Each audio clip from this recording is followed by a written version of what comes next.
Pemirsa, masih di iNews Pagi bersama dengan saya Camar Hendra dan rekan saya Yasmin Atania. Dan demikian tadi adalah berita pilihan dalam iNews Pagi hari ini. Dan kita akan ke informasi selanjutnya.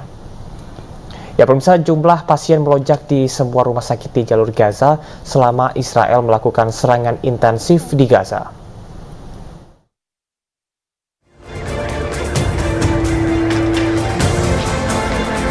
Otoritas Kesehatan di Gaza pada hari Senin mengatakan ada kepadatan yang signifikan di semua rumah sakit di jalur Gaza menyusul serangan militer Israel pada akhir pekan lalu. Selain lonjakan jumlah pasien yang luka, ada pula lonjakan korban meninggal dunia hingga lemari pendingin kamar mayat di rumah sakit sama sekali tidak menyisakan ruang kosong. هناك انخفاض كبير في كافة مستشفيات قطاع غزة نتيجة عدد الضحايا الكبير الذين يأتون من كل مكان يتم استهدافه في قطاع غزة، إضافة إلى ارتفاع عدد الشهداء في المستشفيات. أصبح هناك ازدحام كبير في ثلاجات الموتى. Israel menggempur jalur Gaza dari udara, sementara Perdana Menteri Benyamin Netanyahu mengerahkan kampanye akan menghancurkan kemampuan militer dan pemerintahan kelompok militan Hamas. Warga sipil membayar mahal di kedua sisi. 700 orang dilaporkan tewas di Israel dan lebih dari 400 orang tewas di Gaza. Kelompok militan Palestina ini mengaku menahan lebih dari 130 tawanan dari pihak Israel. Pada hari Minggu, Israel secara resmi menyatakan perang kepada Hamas dan memberikan lampu hijau untuk langkah militer yang signifikan sebagai pembalasan terhadap serangan mereka. Gaza adalah daerah kantong kecil berpenduduk 2,3 juta orang yang diblokade Israel Mesir selama 16 tahun sejak pengambil alihan Hamas. Warga khawatir akan terjadi peningkatan kekerasan lebih lanjut. احنا قاعدين بامان الله بنستنى اذان الصبحيات ما شفنا للدنيا كلياتها مره واحده سكرت علينا ايش اللي صار قالوا قصفوا الجامع طلعنا نجري الله بيعلم ايش اللي صار طلعنا نجري لقينا الدنيا كلياتها غبره وهدم ودمار حاجه ما تنوصفش ما فيش وصف ينوصف ما فيش وصف لحجم الدمار اللي احنا فيه. Hingga Minggu malam, serangan udara Israel telah menghancurkan 159 unit rumah di Gaza dan lebih dari 1.200 rumah rusak parah. Sementara itu, kamp pengungsi di sekolah yang dikelola Badan PBB untuk Pengungsi Palestina UNRWA juga terkena serangan roket Israel. Kamp itu menampung lebih dari 225 orang pengungsi. Pemirsa, selain festival musik yang digelar di dekat perbatasan Israel-Gaza, pasukan Hamas menyasar sejumlah wilayah dalam serangan hari Sabtu. Dua kota yang terkena dampak paling parah adalah Ashkelon dan Sderot.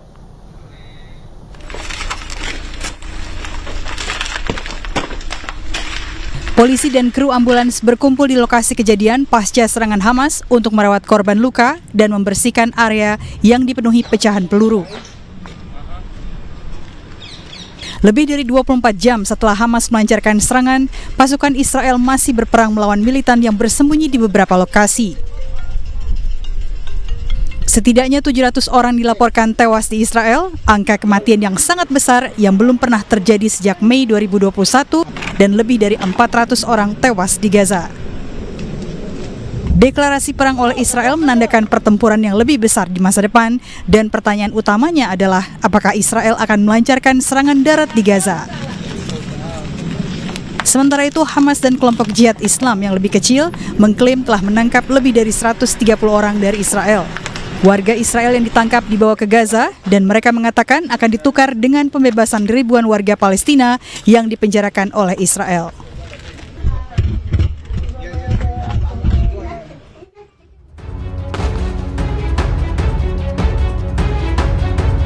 Sementara suara tembakan terdengar pada Minggu malam di Sderot setelah seharian penuh pertempuran jalanan antara warga Palestina dan pasukan keamanan Israel terjadi di kota ini. Sderot terletak sekitar 15 km dari Gaza. Didukung oleh rentatan roket, puluhan militan Hamas keluar dari jalur Gaza yang diblokade dan ke kota-kota terdekat di Israel, menewaskan puluhan orang dan menculik lainnya.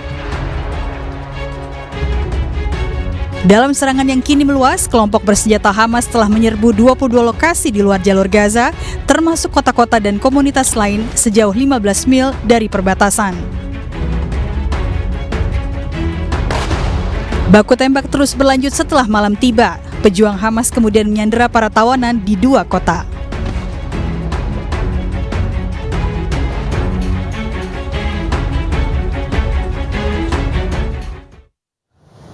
Pemirsa, solidaritas untuk perjuangan rakyat Palestina terus berlanjut.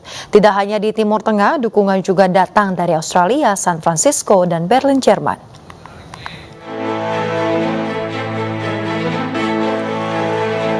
Ratusan pengunjuk rasa pro-Palestina berkumpul di Gedung Opera Sydney hari Senin. Polisi menyarankan komunitas Yahudi untuk menjauh demi menghindari bentrokan. Sekitar 1.000 pengunjuk rasa mengadakan pawai sejauh 3 km dari balai kota Sydney ke landmark tepi pelabuhan sambil meneriakan "Bebaskan Palestina". Aksi mereka dikawal ketat polisi dalam jumlah besar. Seorang pengunjuk rasa di balai kota sempat mengibarkan bendera Israel sebelum dia melarikan diri. Parlemen Australia dan Gedung Opera termasuk di antara beberapa gedung publik di Sydney, Melbourne, dan Canberra yang diterangi dengan warna biru dan putih, warna bendera Israel pada Senin malam sebagai bentuk solidaritas terhadap Israel. The Palestinians have endured enough, and enough is enough. That's it. Enough's enough.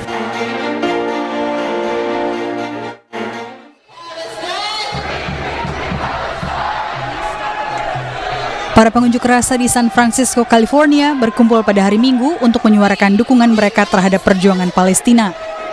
Rekaman video dari media setempat, KGO TV, menunjukkan demonstrasi pro-Palestina di luar konsulat Israel di San Francisco.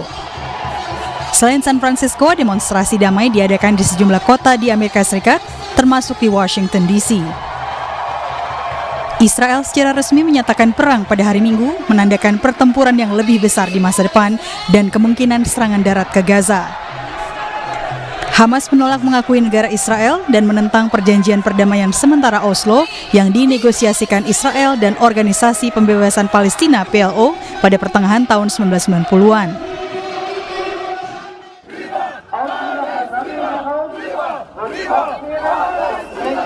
Di ibu kota Jerman, sekitar 50 orang berkumpul di distrik Neukölln, Berlin Sabtu malam sebagai bentuk solidaritas untuk rakyat Palestina. Para pengunjuk rasa terlihat memegang bendera Palestina dan meneriakkan "Palestina akan merdeka". Rekaman video menunjukkan polisi bentrok dengan beberapa pengunjuk rasa dan menangkap mereka. Di sela-sela aksi protes, seorang petugas polisi terluka akibat pelemparan batu ke arah mobil patroli yang merusak kaca depan. Sebelumnya, kelompok anti-Israel Samidun membagikan kue-kue kepada orang yang lewat untuk merayakan apa yang mereka sebut kemenangan perlawanan.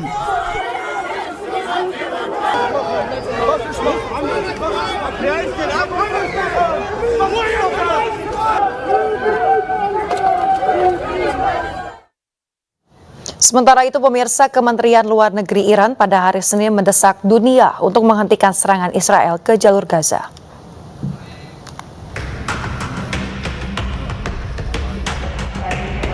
Kepada media di Teheran, juru bicara Kementerian Luar Negeri Iran, Nasser Kanan, pada hari Senin mengatakan berlanjutnya serangan di Gaza adalah tindakan provokatif oleh Israel dan negara-negara pendukung kemerdekaan Palestina harus melakukan intervensi. Dia menegaskan kembali sikap Iran atas tuduhan peran Iran dalam pertempuran tersebut. اونی که جمهوری اسلامی ایران رو تهدید میکنه باید بداند که هر اقدام احمقانه نسبت به جمهوری اسلامی ایران با پاسخ ویرانگر مواجه خواهد بود اگر بتوانند در همون صحنه فلسطین از خودشون در مقابل مقاومت ملت فلسطین دفاع بکنند. Jumlah korban tewas telah melampaui 1.100 orang dan ribuan lainnya terluka di kedua belah pihak. Dalam serangan sepanjang hari Sabtu hingga Minggu, pertempuran kemudian berlanjut di beberapa lokasi pada Senin pagi. طبیعتاً ملت مقاوم فلسطین حق دارند که در مقابل رژیمی که بیش از 75 سال حقوق مسلم طبیعی و قانونی اونها، حقوق انسانیشون، حقوق اخلاقیشون و حقوق به رسمیت شناخته شده بین المللیشون رو نقض کردن، از توانایی و قابلیت‌های خودشون استفاده بکنن برای رفع تجاوز و برای دفع و رفع اشغالگری این اقدامی است که ملت فلسطین با تکیه بر توانایی‌های ذاتی خودشون دارن انجام میدن. این یک حق مشروع است. Meskipun Hamas adalah kelompok Muslim Sunni, mereka memiliki sayap militan yang telah lama menjalin hubungan dekat dengan Iran. Sumber pendanaan dan kekuatan besar Syiah, Hamas dan Iran disatukan oleh entitas bersama terhadap Israel.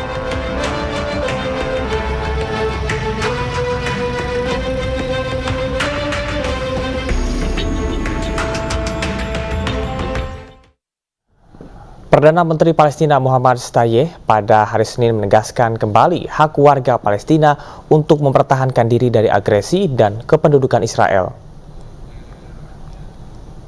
Mengacu pada serangan bersejarah pejuang Hamas ke Israel dari jalur Gaza, serta kekerasan yang terjadi setelahnya, Shtayyeh mengatakan serangan Hamas dipicu oleh kebijakan pemerintah Israel yang melakukan bentuk-bentuk agresi terburuk, seperti pembunuhan, penyitaan tanah sah milik Palestina, penyerangan terhadap tempat-tempat suci, terorisme, dan praktik keji yang dilakukan para pemukim Yahudi Israel. Israel secara resmi menyatakan perang pada hari Minggu dan memberikan lampu hijau untuk langkah militer yang signifikan untuk membalas serangan mendadak Hamas pada hari Sabtu. Lebih dari 1.100 orang tewas dan ribuan lainnya luka-luka di kedua belah pihak. وما يترتب عليها هي نتاج سياسة إن إسرائيل هي دولة عدوان واحتلال ومن حق شعبنا أن يدافع عن نفسه وقد أوضحنا ذلك لكل الذين لا يرون إلا بعين واحدة والسيد الرئيس ونحن معه يدير تحرك إقليمي ودولي من خلال اتصالات مع زعماء العالم هدفه Israel dan Lebanon meningkatkan jumlah pasukan militer di sepanjang wilayah perbatasan setelah penembakan roket dan peluru oleh Hizbullah pada hari Minggu.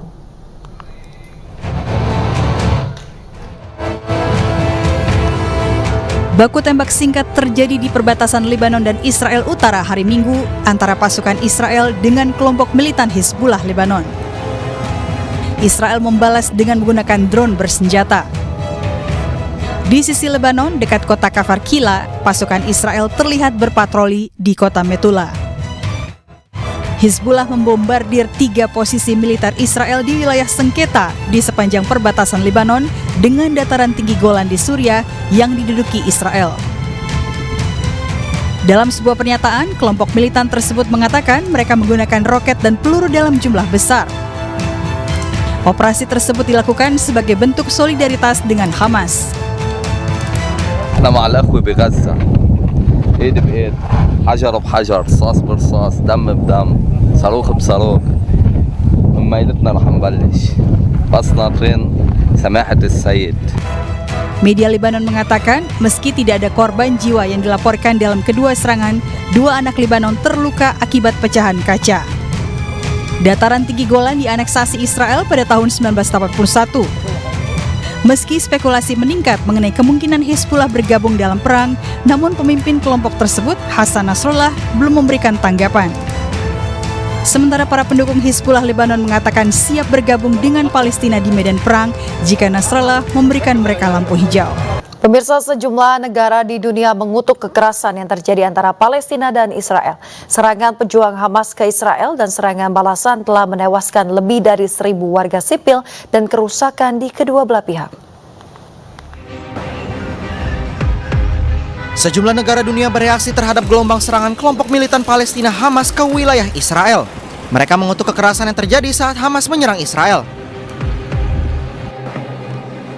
Perserikatan Bangsa-Bangsa mengadakan 1 menit mengheningkan cipta untuk menghormati para korban peperangan antara Hamas dan Israel, serta korban jiwa akibat gempa bumi di Afghanistan.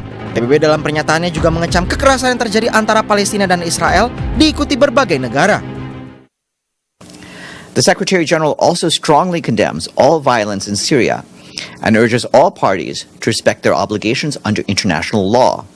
He also recalls that civilians and civilian infrastructure must be protected in accordance with international humanitarian law at all times. مشكلة الفلسطينيين لم تبدأ من اليوم ولا يمكن أبدا اجتزاء التصعيد الحالي من سياقه الأوسع وهو استمرار الاحتلال والقضاء على أي أفق مستقبلي يمكن للشعب الفلسطيني أن يحقق من خلاله تطلعاته السياسية في دولة مستقلة على حدود 67. فإن تدمير حل الدولتين وخنق أي جهد للتفاوض من أجل السلام وحصار السلطة الفلسطينية ومواصلة الاستيطان وقضم الأراضي بلا توقف هي عوامل لا يمكن إغفالها في الموقف الذي وصلنا إليه اليوم.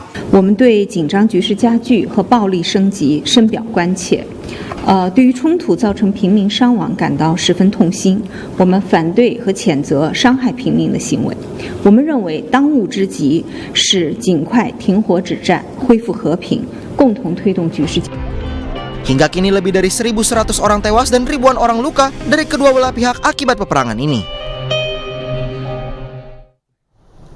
Pemirsa, harga minyak acuan global naik lebih dari 4% pada awal perdagangan hari Senin menyusul perang Israel dan kelompok Hamas. Kondisi ini telah meningkatkan kekhawatiran mengenai pasokan minyak mentah.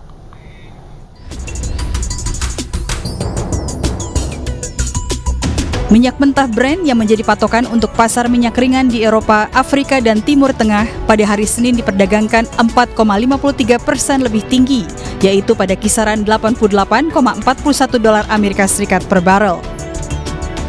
Sedangkan West Texas Intermediate atau WTI, patokan untuk pasar minyak ringan Amerika Serikat berjangka, naik 4,69% menjadi $88,67 Amerika Serikat per barel.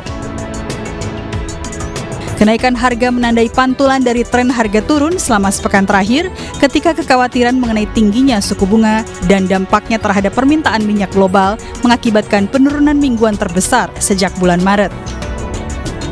Para analis mengatakan masih harus dilihat apakah harga minyak akan kembali ke level tertinggi pada akhir September. Dan jika eskalasi konflik di Timur Tengah meningkat, maka produsen-produsen utama di wilayah tersebut dapat terkena dampaknya. Hamas yang menguasai jalur Gaza melancarkan serangan mendadak secara besar-besaran terhadap Israel pada hari Sabtu. Sebagai balasan, militer Israel melancarkan puluhan serangan udara dengan target situs dan markas besar Hamas di wilayah kantong pantai tersebut. Babak baru konflik telah menyebabkan ratusan orang tewas di kedua belah pihak dan ribuan lainnya terluka. Pemirsa, momen mengheningkan cipta sempat terekam di Bursa Efek New York pada hari Senin. Para pialang saham memberikan penghormatan kepada para korban kekerasan yang sedang berlangsung di Israel dan Gaza. Penghormatan kepada para korban serangan di Gaza dan Israel disampaikan 2 hari setelah Hamas melancarkan serangan mendadak terhadap Israel. Para pialang saham yang sehari-hari sibuk dalam aktivitas transaksi di lantai bursa mengheningkan cipta selama beberapa menit. Media Israel melaporkan sekitar 700 orang tewas termasuk 73 tentara Israel dalam serangan dari hari roket yang dilancarkan kelompok Hamas pada Sabtu dan Minggu. Jumlah korban ini sangatlah besar jika dibandingkan dengan skala konflik yang terjadi baru-baru ini. Sementara Kementerian Kesehatan Gaza mengatakan 493 orang, termasuk 78 anak-anak dan 41 wanita. Sedangkan korban luka mencapai ribuan orang dari kedua belah pihak.